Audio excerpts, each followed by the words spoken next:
La fe cristiana no es una teoría ni una ideología. La fe cristiana es el camino para conocer y amar a una persona que vive, a Jesucristo.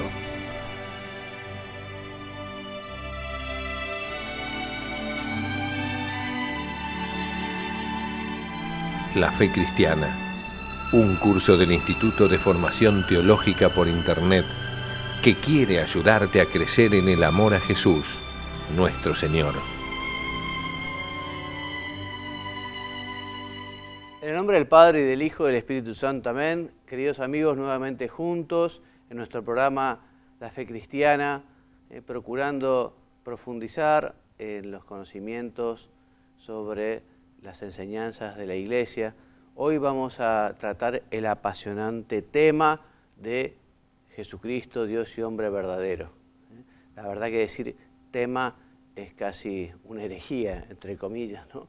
Porque Jesucristo no es un tema. Jesucristo es el sentido de nuestra vida, Jesucristo es nuestro norte, Jesucristo es nuestro destino, Jesucristo es el Hijo de Dios, Jesucristo es la segunda persona de la Santísima Trinidad, Jesucristo es el Verbo, el Emmanuel, el deseado, el esperado, Jesucristo es a quien amamos, Jesucristo es en quien nos queremos parecer. Por eso Jesucristo no es solo un tema, ¿no? Y además la religión cristiana no es un conjunto de normas solamente, sino que justamente el conocimiento y amor a una persona que vive, que es Jesucristo, Dios y hombre verdadero. Bueno, hoy hablaremos un poquito de nuestro Señor Jesucristo. Lo haremos de una manera veloz, porque son unas cuantas cosas las que queremos decir y no mucho el tiempo. El primer punto, lo recordarán ustedes, es cómo el Verbo se encarna y así Dios cumple con aquella promesa que les había hecho a Adán y Eva. San Pablo, en su capítulo 4 de la carta a los Gálatas, dice que al llegar la plenitud de los tiempos, envió Dios a su Hijo nacido de mujer, ¿no? Y así se cumple esa promesa de salvación, esa promesa de que los hombres volverían a recuperar la amistad con Dios. Recuerden ustedes como Dios le dice: pondré enemistad entre ti y la mujer, y entre tu linaje y el suyo, él te pisará la cabeza mientras tú acechas su calcañar. Esto es lo que se llama el protoevangelio, o el primer evangelio, el primer anuncio de la buena nueva, de la nueva de salvación. Entonces, desde entonces hasta el momento en que el Verbo se hizo carne, Dios fue preparando a la humanidad. Dios fue tratando de ayudar a los hombres para que reciban a ese enviado, a ese deseado, a este Salvador, a Jesucristo. Dios eligió un pueblo, su pueblo, el pueblo de Israel. Tú serás mi pueblo, yo seré tu Dios, yo te cuidaré, yo te amaré, yo te conduciré, y tú me honrarás, me adorarás, me amarás, ¿no? Ese pueblo que no siempre fue fiel a esa alianza que Dios hizo con él, y por eso Dios también fue enviando a algunas personas para recordar esa alianza, ¿no? Y envió a los patriarcas y a los profetas, para que efectivamente no abandonaran la alianza, no abandonaran a su Padre Dios. Y todo, repetimos, como preparación para la venida de nuestro Señor Jesucristo, Él que sellaría una nueva alianza, una nueva y eterna alianza, una alianza definitiva con su nuevo pueblo, aquellos que lo amen, que lo sigan, que vivan su evangelio. La encarnación tiene su origen en el amor, como lo tuvo la creación, también la encarnación. Dios no tenía ninguna obligación de crear nada ni crear a nadie. Dios no tenía ninguna obligación de perdonar, y sin embargo Dios quiere perdonar, y lo hace de esta manera, enviando a la segunda persona de la Santísima Trinidad. En su primera carta, San Juan nos dice: en esto se manifestó el amor que Dios nos tiene, en que envió al mundo a su Hijo único para que vivamos por medio de Él. Esta es la encarnación, la demostración por excelencia del amor de Dios a los hombres. Dios podría haber perdonado de muchas maneras o podría no haber perdonado a los hombres y eligió esta manera, ¿no? Que el Verbo, que la segunda persona de la Santísima Trinidad se haga hombre como nosotros, tome los pecados de la humanidad, se sacrifique al Padre por ellos y en nombre de los hombres. Tras la caída de Adán y Eva en el paraíso, la encarnación tiene una finalidad salvadora y redentora, tal como lo rezamos por lo menos los domingos en el credo, cuando decimos: por nosotros los hombres y por nuestra salvación, bajó del cielo y se encarnó por obra del Espíritu Santo de María Virgen y se hizo hombre. O sea que Cristo afirmó de sí mismo que el Hijo del Hombre ha venido a buscar y a salvar lo que estaba perdido. Y que Dios no ha enviado a su Hijo para condenar al mundo, sino para que el mundo se salve por él. Recordémoslo. También les dice a los presentes, a los que le escuchaban: yo no he venido para los que están sanos, sino para los enfermos. Yo he venido para todos los hombres, pero especialmente para aquellos que se quieren convertir, para aquellos que quieren volver a Dios. Esta encarnación del Verbo no solo manifiesta el infinito amor de Dios a los hombres, su infinita misericordia, su justicia, su poder, sino también la coherencia del plan divino de creación y salvación.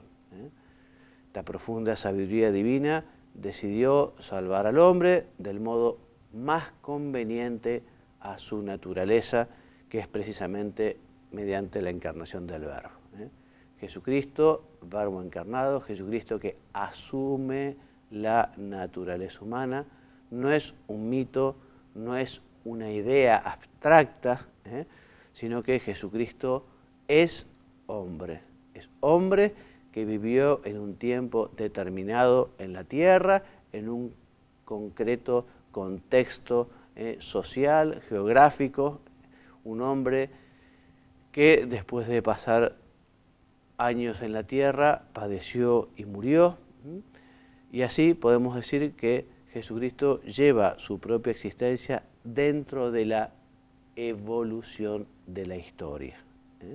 Por eso la investigación histórica sobre nuestro Señor es una exigencia de la fe. Que Cristo existió, vivió realmente, es doctrina de fe, como que también murió por nosotros y resucitó al tercer día. La existencia de Jesús es un hecho aprobado por la ciencia histórica, no solo por el Nuevo Testamento, cuyo valor histórico está completamente fuera de duda, sino también por otros testimonios, otros textos de contemporáneos del Señor que manifiestan justamente su existencia en aquel tiempo y en aquel lugar. Precisamente por eso no son aceptables esas posiciones que contraponen un Jesús histórico con un Cristo de la fe, ¿no? Y defiendan la suposición de que casi todo lo que el Nuevo Testamento dice acerca de Jesucristo sería una interpretación que hicieron los apóstoles después de que Jesucristo falleció. Pero según estos, equivocadamente, dicen que no tenemos una auténtica figura histórica de Jesucristo que permanecería, según su opinión, totalmente oculta o velada. Estas posturas que muchas veces encierran un fuerte prejuicio contra lo que es sobrenatural, o sea, se queda en un plano completamente material, humano, terrenal, no tienen en cuenta justamente que la investigación histórica contemporánea coincide en afirmar que la presentación que hace el cristianismo primitivo de Jesús se basa en auténticos hechos sucedidos realmente. Punto 2. Jesucristo, Dios y hombre verdadero. El Catecismo del Papa Juan Pablo II, en su número 483, nos enseña que la encarnación es el misterio admirable de unión de la naturaleza divina y la naturaleza humana en la única persona del Verbo. Naturaleza divina, naturaleza humana, verdadero Dios, verdadero hombre, en una sola persona, en la persona del Verbo. La encarnación del Hijo de Dios no significa que Jesucristo sea en parte hombre y en parte Dios, ni que sea el resultado de una mezcla más o menos confusa entre lo divino y lo humano. Jesucristo, repetimos, es verdadero Dios y verdadero hombre. Dice el Catecismo, se hizo verdaderamente hombre sin dejar de ser verdaderamente Dios. Jesucristo es verdaderamente Dios y verdadero hombre. O sea que la Iglesia esto lo defendió desde el inicio, porque desde el inicio también nos faltaron algunos que quitaron a Jesucristo la dignidad divina, tomándolo solo como un hombre. Por ejemplo, el error ebionita, cristianos de origen judío, que consideraban a Cristo un gran hombre, un superhombre, pero un simple hombre, muy santo, pero que no era Dios. En el siglo II surge el adopcionismo, que sostenía que Jesús era hijo adoptivo de Dios. Jesús solo sería un hombre en quien habita la fuerza de Dios, pero Dios para ellos es una sola persona. Recordemos, Dios es uno, pero en tres personas: Padre, Hijo y Espíritu Santo. Bueno, estas herejías fueron condenadas en el año 190 por el Papa San Víctor, en el Concilio de Antioquía en el año 268, y el Concilio I de Constantinopla, y luego el Sínodo Romano del año 382. Esta herejía también que tuvo muchísima fuerza un poquito después, que la herejía arriana, un archimandrita arrio negaba justamente la divinidad de Jesucristo, fue también condenado, esta herejía, en el Concilio I de Nicea, tan importante, en el año 325. También actualmente la Iglesia ha vuelto a recordar que Jesucristo es Hijo de Dios, que efectivamente subsiste desde la eternidad y que en un momento determinado asume la naturaleza humana en su única persona divina. La Iglesia también hizo frente a otros errores que negaban la realidad de la naturaleza humana de Jesucristo. Entre estos se encuadran aquellas herejías que rechazaban la realidad del cuerpo o del alma de Jesucristo. Si dijimos que Jesucristo es verdadero hombre, por lo tanto tiene una verdadera alma y un verdadero cuerpo, porque no existe un hombre sin cuerpo o no existe un hombre sin alma. Dios es hombre, por lo tanto tiene verdadero cuerpo y verdadera alma. Uno de los errores es, por ejemplo, el docetismo, en sus diversas variantes, con un trasfondo maniqueo y gnóstico, rechazan justamente el cuerpo como algo malo, lo material como algo malo, para quedarse solo con el espíritu. Entonces dicen que Jesucristo tendría un cuerpo aparente o un cuerpo celeste, pero no un cuerpo mortal como el de todos los hombres. Ya San Juan, y nos lo cuenta en su segunda carta, capítulo 7, y en su primera carta, en el capítulo 4, nos dice que tuvo que combatir este tipo de errores, porque muchos seductores son los que han aparecido en el mundo que no confiesan que Jesús ha venido en la carne, en cuerpo, igual a nosotros. Arrio y Apolinar de la Odisea negaron que Cristo tuviera verdadera alma humana.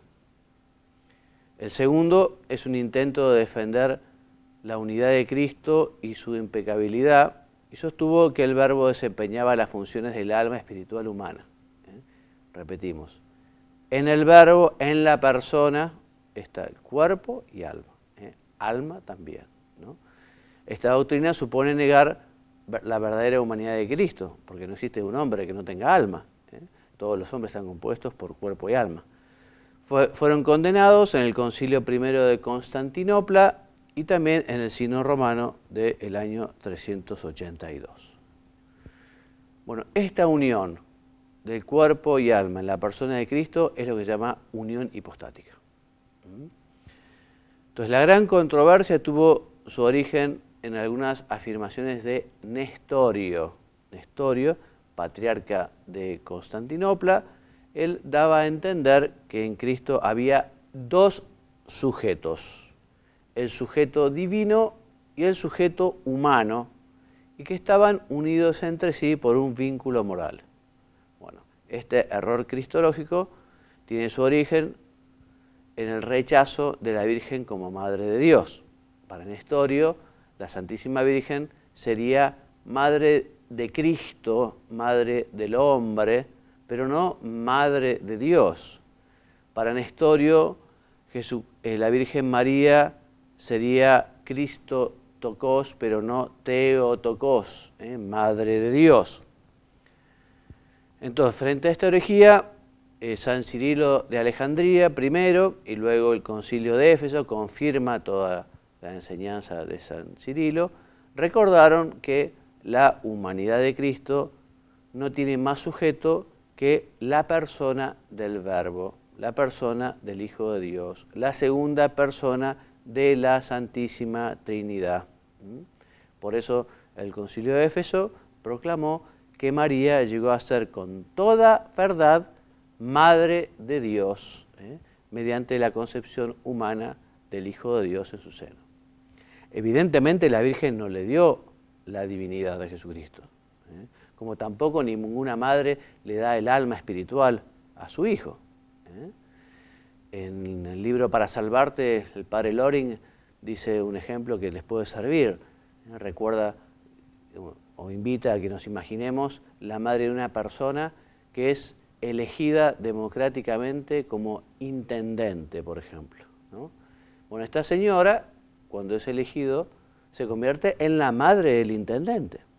No es que ella le haya dado la intendencia la ganó por voto popular, todos lo eligieron, pero si él es su hijo y él es intendente, ella es la madre del intendente. Bueno. Muy bien. Unos años más tarde surge otra herejía, la herejía monofisita. Esta herejía tiene sus orígenes o antecedentes en el apolinarismo, que es una mala comprensión, una mala interpretación de San Cirilo. Ustedes saben que también la terminología teológica se fue mejorando y se fue perfeccionando, ¿no? Entonces a San Cirilo lo mal interpretaron. Por ejemplo, Eutiques, un anciano también archimandrita del monasterio de Constantinopla, que afirmaba que Cristo tiene una sola naturaleza, una sola physis. San Cirilo hablaba de physis, pues la naturaleza humana habría sido absorbida por la naturaleza divina. Entonces, este es el error. Jesucristo tiene las dos naturalezas, perfecto hombre y perfecto Dios. No es que la naturaleza divina absorba la naturaleza humana desintegrándola, como si una gota de agua o una gota dulce en un mar, ¿no? En un mar salado, desaparece. Así era el error, así era la forma de pensar de Nestorio, de Eutiques. Bueno, Eutiques fue condenado por el Papa San León Magno en su Tomus ad Flavianum, una auténtica joya de la teología, y también, años más tarde, por el Concilio Ecuménico de Calcedonia en el año 451.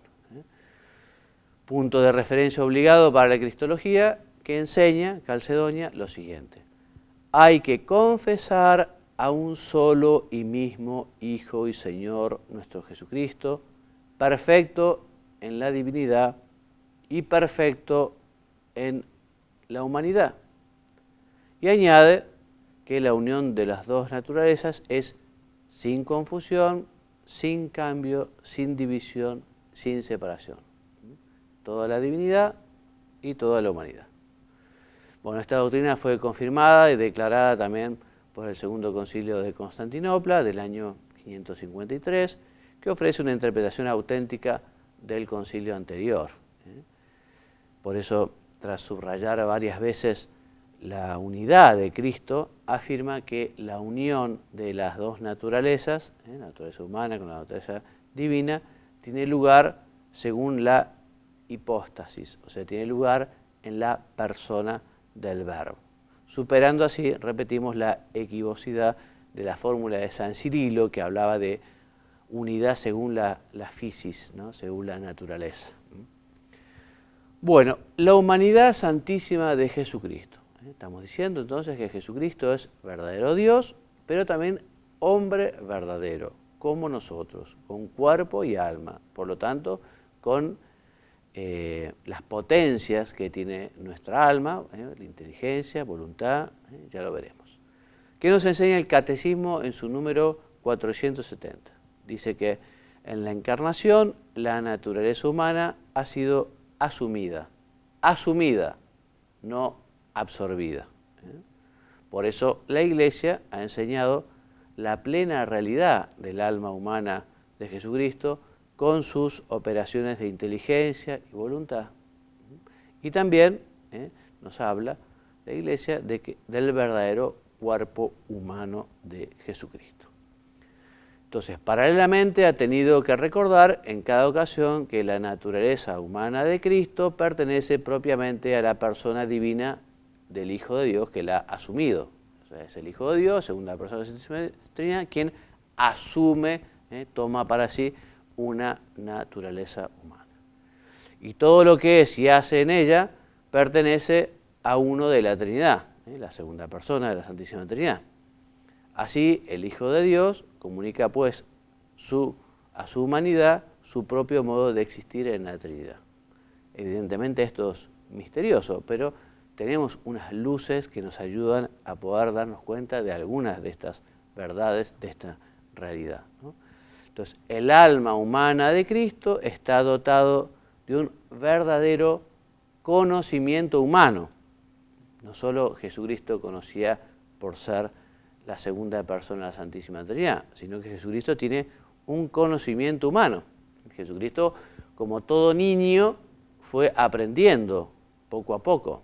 De su madre aprendió las oraciones que se rezaban, de su padre aprendió también el trabajo de artesano. O sea, Jesucristo tiene un conocimiento adquirido. Jesús fue creciendo en conocimiento. Dice San Lucas en su capítulo 2, por eso el Hijo de Dios, al hacerse hombre, quiso progresar en sabiduría, en estatura y en gracia. E igualmente, adquirir aquello que en la condición humana se adquiere de manera experimental, como cualquier mortal, como cualquier persona, como cualquier chico.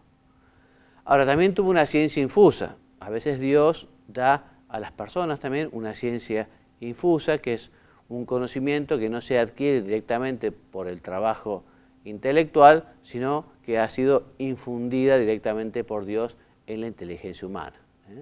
Bueno, el Hijo, en su conocimiento humano, demostraba también la penetración que tenía de los pensamientos secretos del corazón de los hombres. Y también tenía la ciencia beata, o sea, el conocimiento humano de Cristo gozaba en plenitud de la ciencia de los designios eternos que había venido a revelar. Muy bien, nuestra Madre la Iglesia confesó en el tercer concilio ecuménico de Constantinopla, en el año 681, que Cristo posee dos voluntades.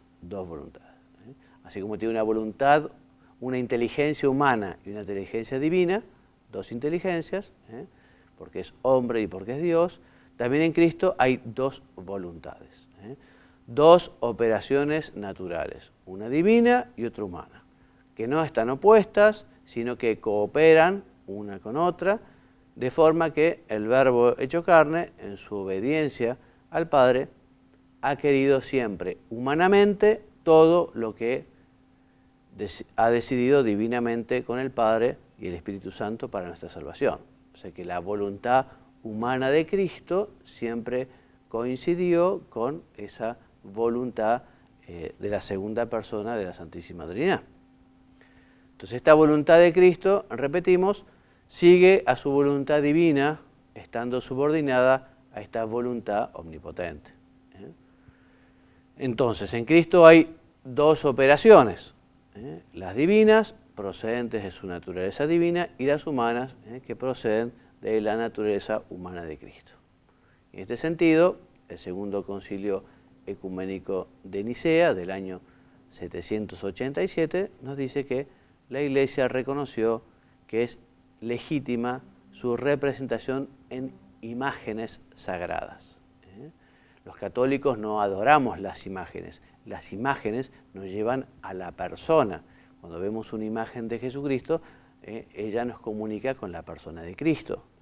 Al igual que un novio tiene la foto de su novia y no es que le guste tener ese papel, no es que le interese un papel, sino que le interesa la imagen que tiene ese papel, ¿no? Porque esa imagen le lleva al recuerdo de su novia. Muy bien, el alma de Cristo, al no ser divina por esencia, sino humana, fue perfeccionada como las almas de los demás hombres, mediante la gracia habitual, que es un don habitual, una disposición estable y sobrenatural que perfecciona el alma para hacerla capaz de vivir con Dios, de obrar con amor. Muy bien, el alma de Cristo ha sido elevada a la mayor unión con la divinidad, con la persona del Verbo, que puede ser elevada. Nadie ha sido elevado evidentemente de esta manera porque Cristo es Dios verdadero, ¿no? O sea que desde el punto de vista de la humanidad del Señor, la unión hipostática es el mayor don que jamás se haya podido recibir y suele conocerse con el nombre de gracia de unión. Muy bien, las gracias y los dones de Jesucristo los tuvo no solo en atención a su dignidad de Hijo de Dios, sino también atención de su misión de nuevo Adán, de su misión de ser la cabeza de Cristo. La Iglesia es cuerpo de Cristo, su cuerpo de Cristo es la cabeza, vive de Él y por Él vive con ella y en ella. Y por último, decir que Jesucristo, al ser hombre verdadero, tiene un corazón de hombre. Por eso tenemos que tener una gran devoción al Sagrado Corazón de Jesús, que representa lo más íntimo de su persona, de su humanidad. Y se me fue el tiempo, así que me tengo que despedir rápidamente, enviándoles mi bendición. Los espero en el próximo programa. Que Dios los bendiga y los haga muy santos. Amén.